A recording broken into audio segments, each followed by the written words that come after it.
네, 안녕하세요. 도사 이승태 TV의 이승태 변호사입니다. 오늘 정말 바쁜 날이었습니다. 제가 아침에 희한한 날이네.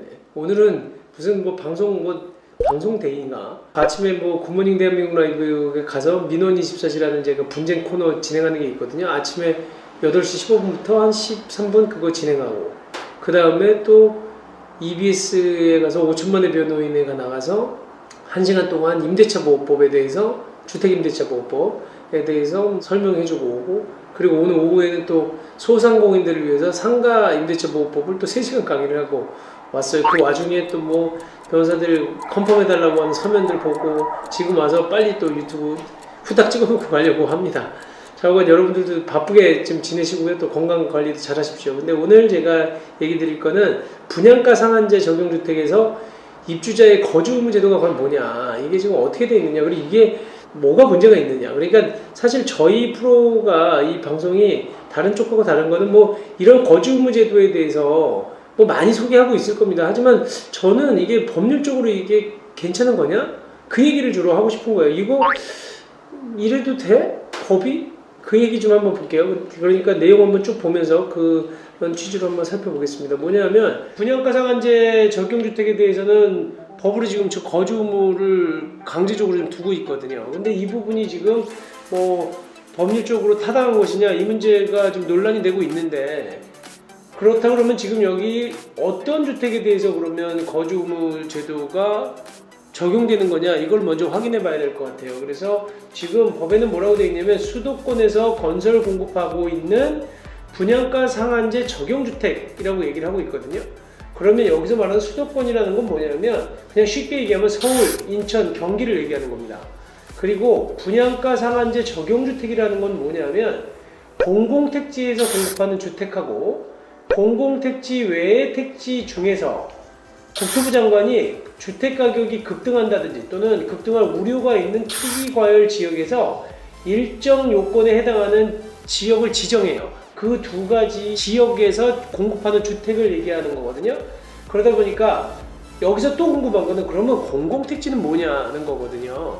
공공택지라고 하는 건 뭐냐면 국가 또는 그 지방자치단체, LH 등이 공공사업에 의해서 개발 조성하는 택지를 얘기합니다. 그리고 또 여기서 말하는 공공사업이라고 하는 거는 국민주택 건설 사업이나 대지 조성 사업이나 택지 개발 사업이나 공공주택 지구 조성 사업, 이런 것들을 얘기해요. 그리고 또 민간임대주택 특별법에 따른 공공지원 민간임대주택 조성 사업, 그 다음에 도시개발 사업, 이런 것들을 의미를 합니다. 그러니까 이런데 국가가 공공사업을 위해서 개발하거나 조성한 택지, 그러니까 부지 위에 짓는 주택을 얘기하는 거죠. 그러니까 이런 주택의 경우에는 공공택지에서 공급하는 주택으로 봐서 분양가 상한제를 적용한다는 거고, 또 하나는 이제 공공택지 외에 국토부 장관이 여기 투기과열 지역이고 주택이 급등할 우려가 있어서 지정한 지역, 이런 부분들은 아래와 같은 요건에 따라서 또 지정을 한다는 겁니다. 그걸 보면 1년 동안 그 아파트 분양가격 상승률이 물가 상승률의 2배를 초과하거나, 그 다음에 3개월 동안 주택 매매 거래량이 전년 동기 대비 20% 이상 증가한 지역이라거나, 그 다음에 그 주택 공급이 있었던 이 2달 동안에 해당 지역에서 공급되는 주택의 월 평균 청약 경쟁률이 모두 5대1을 초과한다거나, 국민주택 규모의 그 월 평균 청약 경쟁률이 모두 10대1을 초과한 지역, 이런 지역을 분양가 상한제 적용주택에 해당하는 지역으로 보겠다는 겁니다. 그리고 또 수도권에서 건설하는 분양가 상한제 적용주택에서 입주자한테 5년 이내의 범위에서 계속 거주하도록 하는 거주 의무 제도가 생겼어요. 이거는 뭐냐하면 그 주택법이 이제 개정이 되면서 수도권에서 건설 공급하는 분양가 상한 적용주택의 입주자는 최초 입주 가능일로부터 5년 이내의 범위에서 대통령령이 정하는 여러 가지 내용에 따라서 계속해서 거주해야 된다는 거거든요. 근데 여기서 말하는 주택 최초 입주 가능일이라는 게 언제냐면, 이건 또 주택 공급에 관한 규칙에 나와 있는 건데, 사업 주체가 그러니까 수분양자라는 게 이제 분양을 받은 사람이거든요. 분양받은 사람한테 입주 가능한 날이라고 통보한 날, 그때 실제 입주가 가능한 날을 얘기를 합니다.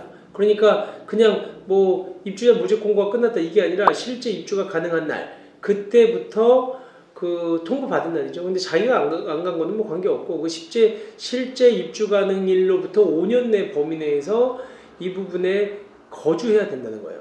근데 기본적으로 거주 이전의 자유 알죠? 몰라요? 한국 사람 맞아? 북한에는 거주 이전의 자유가 없지. 잘 모르겠어요. 그렇구나. 그럴 수도 있겠다는 생각 들어. 왜냐면 이제는 그 얘기 안 해요. 옛날에는 통행 금지가 있었잖아요. 옛날에는 12시 넘어서 다니면 그 경찰서 잡아갔잖아. 그게 거주 이전의 자유를 침해하는 거야. 내가 아무 데다가 살면 어때? 내가 제주도 가서 살려고 그러면 허가받아야 되고 신고해야 되는 거 이거 거주 이전의 자유를 침해하는 거야. 내가 밤에 1시가 됐건 그 2시가 됐건 돌아다니면 어때? 못 돌아다니게 통금. 이거 거주 이전의 자유를 침해하는 거거든요. 이거는 나의 기본권이면서 어떻게 보면 천부 인권이에요. 내가 그냥 하늘에서 준 권리야. 막 돌아다닐 수 있는데 왜 함부로 여기 못 돌아다니게 하고 밤에 못 돌아다니고 이거 군사정권 때나 그랬고 독재 시절에. 그리고 옛날에는 해외여행 갈 때 허가받았어요. 우리나라 옛날에 군사정권 때는 모르죠. 그래서 해외 나가려고 그러면 허가받아야 돼. 여행허가 풀린 거 해외여행허가 풀린 건 김영삼 대통령 들어오면서 풀린 거예요. 그러니까 얼마나 웃겨. 근데 희한하게 이제 이런 법이 만들어지고 거주해라 무조건. 그래서 이게 문제가 있다는 거지. 이게 맞는 건가? 우리 헌법에서 준 거주 이전의 자유를 이렇게 침해해도 되나? 무조건 살아라고 내 집에? 내가 집이 2채 있으면 어떻고 3채 있으면 어때? 내가 여기서 내 마음이지 내 돈 갖고 내가 사는데 이렇게 나오는 거예요. 그랬더니 한쪽에서는 야, 네 돈 갖고 네가 사다 보니까 부동산 갖고 우리나라 부동산 가격이 강남에 아파트 40평 아파트 한 채에 대치동에 보면 그게 벌써 30억, 40억을 하니까 나락골이 이 모양 된 거 아니냐. 어떤 사람은 부동산 하나 가지고 떼돈 벌고 그리고 또 거기서 번 돈 갖고 또 사고 재건축 아파트 투자해가지고 몇백억을 벌고 부동산을 갖다가 투자 안 한 사람들은 성실하게 월급 받아서 간 사람은 평생을 모아도 뭐 돈 5억인가 벌까 말까인데 애들 먹이 살리고 하다 보면 부동산 투자 안 했다고 나는 이렇게 힘들게 사는데 너네는 부동산 사가지고 말이야 지금 얼마를 버는 거야 도대체 뭐 100억? 200억? 아 그리고 열 안 받아? 이런 나쁜 놈들이 욕먹을 뻔했네. 저가 그 사람 입장에서 그렇게 되는 거예요. 말이 안 되잖아. 이게 사회가 불공정한 거 아니냐는 거지.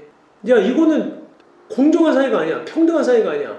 대한민국 자유민주주의 국가인데 평생 나는 40년 회사 진짜 뼈 빠지게 일해가지고 번 돈은 그렇게 착실하게 벌었더니 어떤 사람 부동산 투기해가지고 떼돈을 벌어? 이런 시각이 있는 거지. 그랬더니 이제 부자들 입장에서 그럼 나라에서 말라고 하지 않을 때 금지하지 않을 때 가서 투기하지. 그리고 지금도 투기 못하게 하는 거 아니잖아. 투기가 아니라 투자야. 또 사. 그리고 나서 오르면 양도세 내면 되잖아. 그건 자기가 능력 없어서 하는 거지 무슨 소리야. 이렇게 세상을 다른 시각으로 보는 거야. 오늘이 시장 선거일이라고. 그래서 한쪽에서는 그 야당과 여당 그리고 또 진보와 보수가 보는 시각이 달라요. 그러니까 지금 과연 이 법을 만들어 내놓고도 이거 갖고도 문제가 되는 거예요. 실거주를 하라고? 한번 내용 볼까요? 좀 더? 어떻게 돼 있냐면 분양가 상한제 적용주택을 공급받는 사람 분양가 상한제 적용주택을 공급받는 사람의 경우에는 기본적으로 이 거주 기간이 5년, 3년, 2년 이렇게 돼 있는데 봐요. 공공택지에서 건설 공급되는 주택. 그게 뭐냐면 택지가 그 아파트를 짓는 땅이 공공주택, 공공택지야. 그러니까 국가나 지방자치단체 그리고 또 아니면 LH나 SH나 이런 데가 갖고 있는 그런 공공택지에 건설되는 그 주택이나 그 주택의 경우에는 분양가가 이게 사실은 그 공공주택이니까 좀 혜택을 많이 주잖아. 싸다.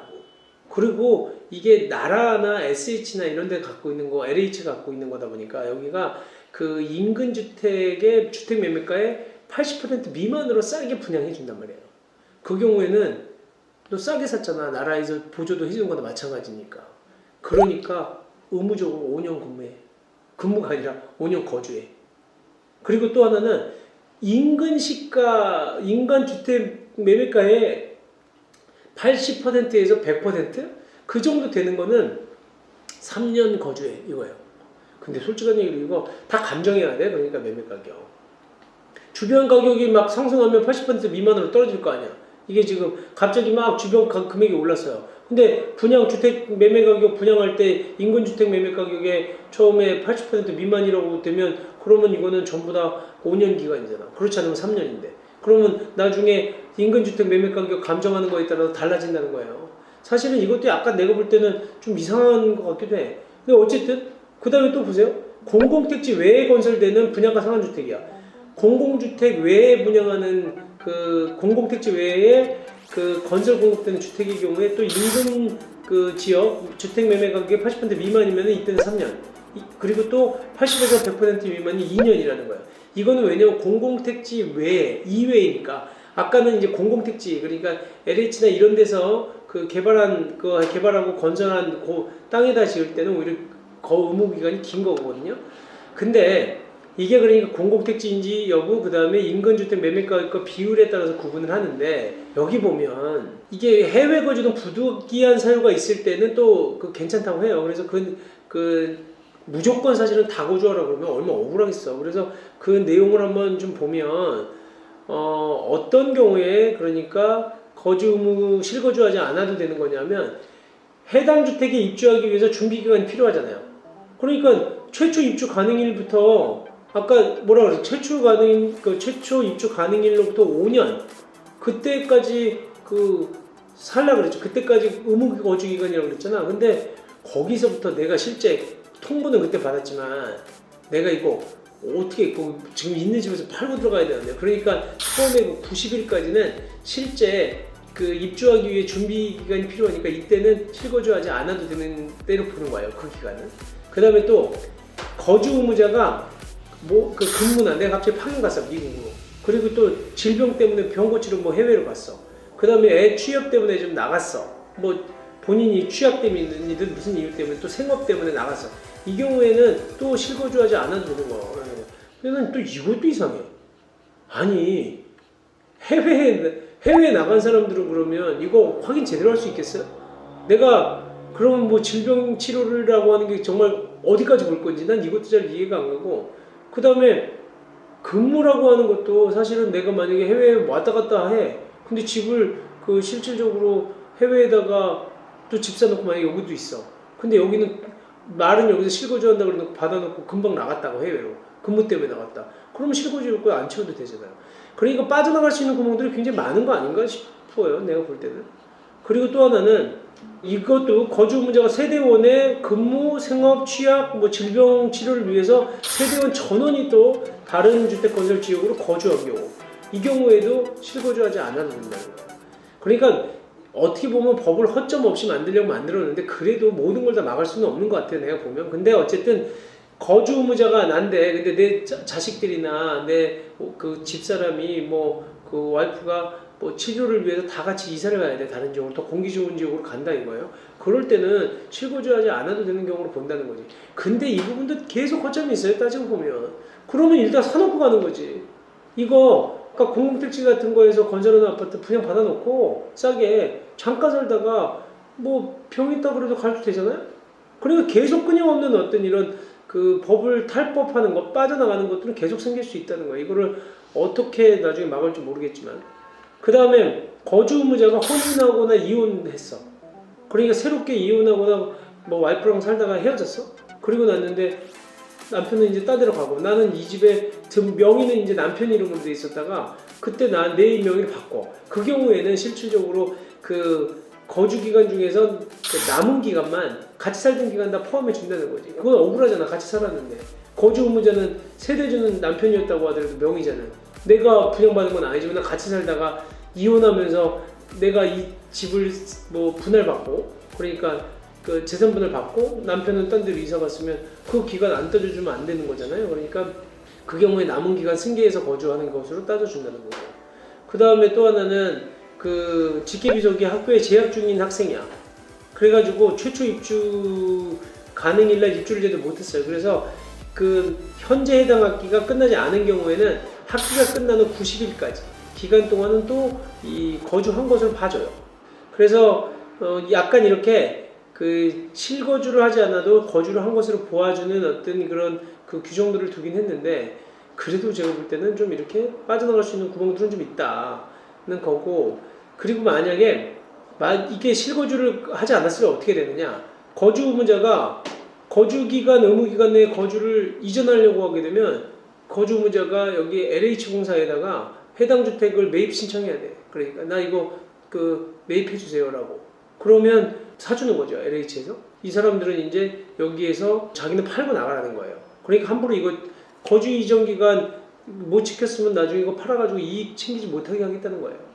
그 다음에 또 하나는 한국토지공사, 그러니까 LH가 거주 의무 기간 중에서 실제로 이제 거주하지 않은 걸 안 때는 강제로 매입할 수 있어. 그래서 이 경우에는 지금 어떤 것까지 내야 되냐면 매입 가격에 입주자가 납부한 입주금, 처음에는 분양가 싸게 샀다고 했잖아. 거기에다가 1년 만기 정기예금 이자를 법정 이자를 붙여서 거꾸로 매입을 하는 거예요. 그러니까 대신 이자까지는 쳐주겠다는 거지. 지연 이자까지. 그러니까 돈 낸 거에 대한 이자 있잖아. 그냥 다 뺏길 수는 없으니까. 그래서 그 이자까지 내가 정기예금 이자는 쳐줄 테니까 그 대신 우리가 이 돈 다시 매입하겠다. 이렇게 나오는 겁니다. 그러니까 나중에 그거를 다시 팔아가지고 얻는 이익은 너 거로 하지 마. 이거 같은 경우는 다 지금 그 분양가 상한제가 적용되는 주택의 경우에는 실질적으로 이 모든 주택에 대해서 분양가 상한제를 적용하는 게 아니거든요. 그러다 보니까 실질적으로 혜택을 본 것만큼 분양가 상한 지역에서 혜택을 받은 것만큼 의무기간도 지켜라. 그 대신 안 지키면 강제로 매각하겠다 이런 건데, 근데 여기서 이제 또 보면 실거주 여부 국토부 장관이나 지방자치단체 장은 거주 의무자가 실거주를 했는지 확인하기 위해서 거주 실태 조사를 할 수 있어요. 그래서 이것도 만약에 속인 경우에는 형사처벌하는데, 이 경우에도 지금 만약에 이런 것들을 위반하게 되면 실거주한 거를 속였을 경우, 이런 경우도 지금 1년 이내 징역금 1천만 원 이하의 벌금에 처하도록 돼 있어요. 실거주 여건 속였으면 형사처벌까지 받는 거지. 그리고 이제 주택법에 따르면 이거 실거주 여건 확인하기 위해서 필요한 서류도 제출 요구도 할 수 있고 소속 공무원들로 하여금 주택에 출입도 하고 조사할 수 있게 돼 있거든요. 근데 이게 이제 계속 문제가 되는 거야. 이게 아까도 얘기한 것처럼 이게 위헌 아니냐. 무슨 집 사고 내가 거기 팔고 하는데 반드시 거기서, 물론 이게 분양가 상한 주택 중에서도 이런 실거주를 해야 되나, 아까 공공기관에서 공급한 주택의 경우에 그런다고 하더라도 이건 좀 심한 거 아니냐? 이걸 왜 이렇게까지 제한을 하는가, 강제적으로? 그러면 이거 위헌의 소지 있는 거 아닌가? 이런 얘기들이 계속 나오는 거예요. 하지만 한편으로는 지금 정책상의 부분도 있는 거죠. 워낙 지금 자꾸 불로소득을 취하려고 한다고 보는 거거든요. 그러니까 너무 어떻게 보면 국민들의 주거 환경을 개선해주기 위해서 자꾸 분양가를 낮춰서 공급을 하는데 그거 갖고 있다가 살지도 않고 투기 목적으로 사용하니까 문제점이 많으니까 지금 이런 것들을 고육지책으로 두는 건데, 사실 이 부분에 대해서는 지금 아직도 논란의 소진이 있어요. 나중에 헌법재판소에 이게 재판이 갈지 안 갈지 모르겠지만. 그리고 또 하나는 이러다 보니까 또 하나 우려가 정책상의 문제점도 있는데, 자꾸 이렇게 전셋값이 실거주 비율을 높이다 보면 전셋값 상승 우려도 있다는 거예요. 그러니까 이번 경우에는 좀 올바른 부동산 정책이냐 이런 비판들도 있어요. 근데 어쨌든 이 정권이 들어오고 그다음에 또 지금 정부의 기조는 굉장히 부동산 정책을 강화하고 있어. 그리고 집값이 올라서 돈 버는 거는 안 된다. 근데 그 말도 맞는 면이 있죠. 왜냐하면 모든 국민들이 또 부동산 집값이 부동산 가격이 너무 오르는 거에 대해서 반감을 갖고 있거든요. 월급은 얼마 안 오르는데 이 부동산 가격이 이렇게 몇 배로 오르면 다 인플레이 현상이 생기거든요. 이거 좀 잘못된 사회잖아. 노동을 해야 되는데 자꾸 투기를 하려고 하니까. 그래서 분명히 고치긴 해야 됩니다. 하지만 이렇게 자꾸 약간 좀 급하고, 그리고 뭔가 그때그때 이렇게 땜빵식으로 하는 정책을 만드는 게 과연 올바른가? 이런 생각도 한편 들어요. 그러니까 나도 많이 고민을 하는 부분이긴 한데, 어떤 정책이 옳은지에 대해서는 잘 판단은 안 서지만 좀 더 장기적이고 좀 더 치밀한 그런 법제도를 만들어야 되는 거 아닌가 하는 생각입니다. 오늘 제 개인적인 의견이었고요. 의견이 달리 하시더라도 너그럽게 봐주시고, 또 서로 이렇게 자기 얘기를 할 수 있는 게 또 민주주의 사회예요. 너무 정치적으로만 접근하지 마시고. 네, 수고하셨습니다.